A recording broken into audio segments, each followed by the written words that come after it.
તું મને એમ કે તને આ છોકરીમાં શું વાંધો છે? હું તારા માટે કેટલી સરસ રૂપાળી હું છોકરી ગોતીને લાવી છું.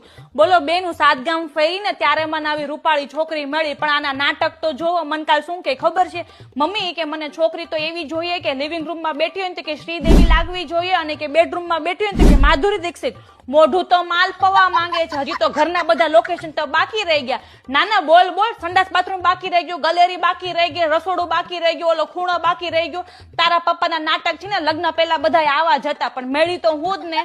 તારા લગ્ન છે ને મગન કાકાની છોકરી સેજલ ભેગું જ થાય. તાર જે કરવું હોય કર. ઠેકડો મારવો હોય તો ઠેકડો માર, અહીંથી ધૂપકો મારવો હોય તો ધૂપકો માર. અને તું એની દાંત કાઢે છો ખીલખોડીની જેમ. તારે આવો જ વારો આવવાનો છે. તારા મનમાં જે બધા હોય ને શાહિદ, સલમાન ને શાહરુખ ખાન, એ બધા સોસાયટીની બહાર, મારા ઘરમાં કોઈ નહીં.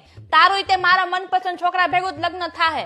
ભાડે કરી છે બેય જણાએ. સપના તો બોલીવુડ ના જોવો છે, પણ પપ્પાનું મોઢું એકવાર જોયું રાજપાલ યાદવ જેવું છે.